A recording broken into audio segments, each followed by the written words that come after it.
2000 വർഷങ്ങൾക്ക് മുൻപ് യേശുക്രിസ്തു അപ്പവും വീഞ്ഞും തൻ്റെ ശിഷ്യന്മാർക്ക് മുറിച്ചു കൊടുത്തതിന് ശേഷം ഇതെൻ്റെ ശരീരവും രക്തവുമാണെന്ന് പറയുകയും നിങ്ങൾ എൻ്റെ നാമത്തിൽ ഒന്നിച്ചു കൂടുമ്പോൾ എൻ്റെ ഓർമ്മയ്ക്കായി ഇത് ചെയ്യുവിൻ എന്ന് അവരോട് ആഹ്വാനം ചെയ്യുകയും ചെയ്തു.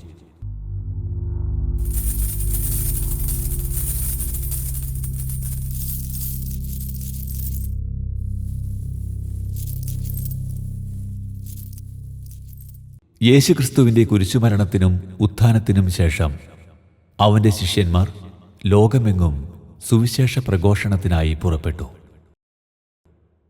അവർ സുവിശേഷ പ്രഘോഷണത്തിനായി ചെന്നെത്തിയ സ്ഥലങ്ങളിൽ എല്ലാം ഗുരുവിൻ്റെ നാമത്തിൽ ഒന്നിച്ചുകൂടുമ്പോൾ ഗുരു സ്ഥാപിച്ച കുർബാന അവർ പിന്തുടർന്നു.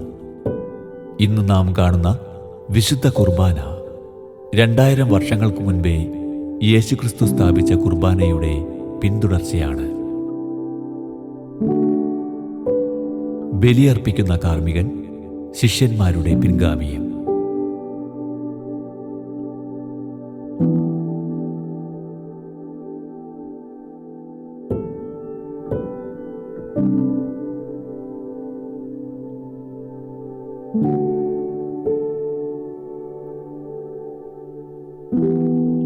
കാലിത്തൊഴുത്തിൽ പിറന്ന ഈശോ തൻ്റെ പരസ്യ ജീവിതകാലത്ത് ശിഷ്യന്മാരെ വിളിച്ചുകൂട്ടി തൻ്റെ ദൗത്യം അവരെ ഏൽപ്പിക്കുന്നതിന് മുമ്പ് പെസഹ തിരുനാളിൽ വിശുദ്ധ കുർബാന സ്ഥാപിച്ചു.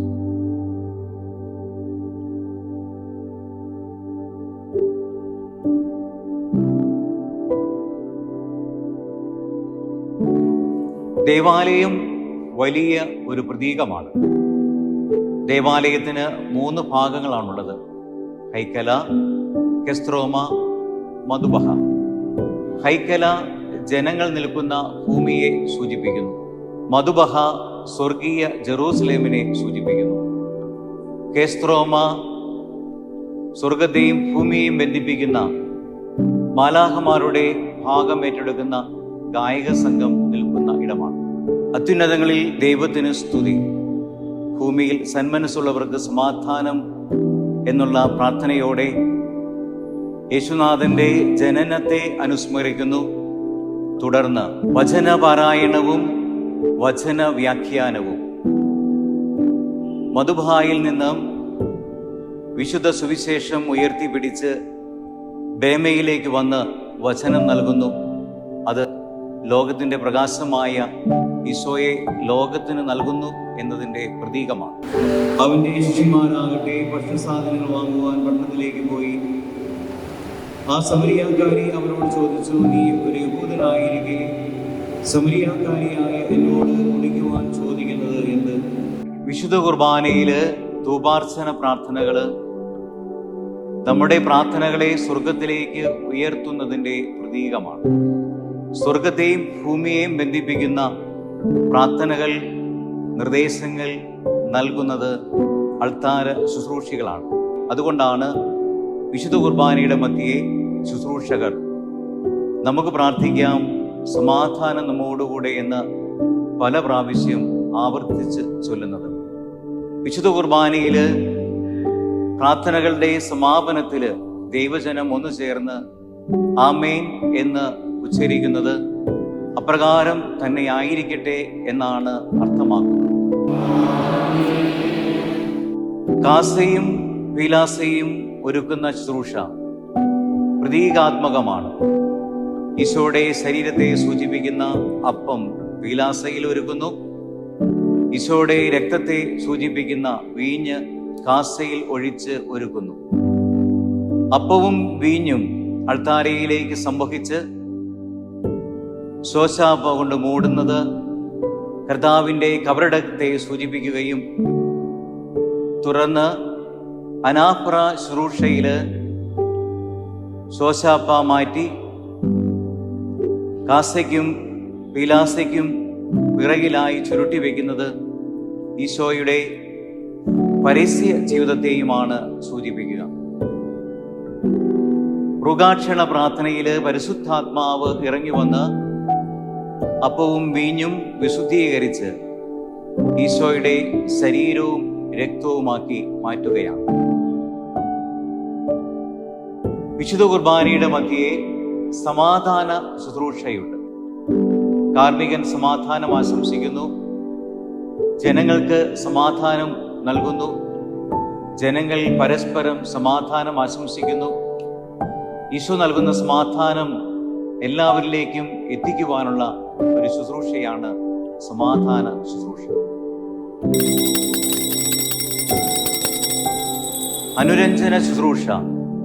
വിശുദ്ധ കുർബാന യോഗ്യതയോടെ സ്വീകരിക്കുവാൻ ജനങ്ങളെ ഒരുക്കുന്നതാണ്.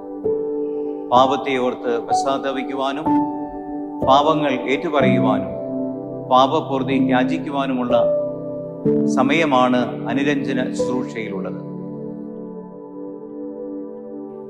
വിശുദ്ധ കുർബാനയുടെ മധ്യേ കാർമ്മികൻ കൈകൾ ഉയർത്തി പ്രാർത്ഥിക്കുന്നത് ദൈവജനത്തിനു വേണ്ടി മധ്യസ്ഥം വഹിക്കുന്നതിൻ്റെ പ്രതീകമാണ്. നിങ്ങൾ പ്രാർത്ഥിക്കുമ്പോൾ ദൈവസന്നിധിയിലേക്ക് ഹൃദയം ഉയർത്തണമെന്നുള്ള ഈശോയുടെ ആഹ്വാനം അനുസരിച്ച് ദൈവജനത്തെ ദൈവത്തിങ്കിലേക്ക് ഉയർത്തുന്നതിൻ്റെ പ്രതീകമായിട്ടാണ് കാർമ്മികൻ കരങ്ങൾ ഉയർത്തി പ്രാർത്ഥിക്കുന്നത്. അനുരഞ്ജന ശുശ്രൂഷ കഴിഞ്ഞ് വിശുദ്ധ കുർബാന സ്വീകരണത്തിനായി ജനങ്ങളെ ഒരുക്കുന്നു. വിശുദ്ധ കുർബാന സ്വീകരിച്ച് സമാപന ആശീർവാദം സ്വീകരിച്ച് ഭവനങ്ങളിലേക്ക് ഓരോരുത്തരും പോകുമ്പോൾ അന്ന് നൂറ്റാണ്ടുകൾക്ക് മുമ്പ് ഈശോ നൽകിയ സ്നേഹത്തിൻ്റെ വലിയ പ്രമാണം ഇതെൻ്റെ ഓർമ്മയ്ക്കായി ചെയ്യുവിൻ എന്ന് അനുസ്മരിച്ചുകൊണ്ട് വിശുദ്ധ കുർബാനയിൽ പങ്കുചേർന്ന് ദൈവജനം ഈശോയുടെ തിരുശരീരവും തിരുരക്തവും ഉൾക്കൊണ്ട് ഈശോയോടൊപ്പം ഓരോ ദിനവും ആരംഭിക്കുന്നു. വിശുദ്ധ കുർബാനയുടെ സമാപന ആശീർവാദം. ഈ ആശീർവാദ പ്രാർത്ഥനയിൽ ദൈവത്തിൻ്റെ സമാധാനവും സന്തോഷവും ജനങ്ങൾക്ക് നൽകിക്കൊണ്ട് കാർമ്മികൻ ജനങ്ങളെ ആശീർവദിക്കുന്നു. ബലിപീഠം ഈശോയുടെ കബറിടമാണ്. വിശുദ്ധ കുർബാന അർപ്പണത്തെ തുടർന്ന് കാർമ്മികൻ ബലിപീഠം ചുംബിക്കുന്നു. ഇനിയൊരു ബലി അർപ്പിക്കുവാൻ വരുമോ ഇല്ലയോ എന്ന് അറിഞ്ഞുകൂടാ എന്നുള്ള പ്രാർത്ഥനയോടെയാണ് കുർബാന സമാപിക്കുന്നത്. ബലിപീഠ ചുംബനം ഈശോയുടെ കല്ലറയെ ചുംബിക്കുന്നതിൻ്റെ പ്രതീകമാണ്.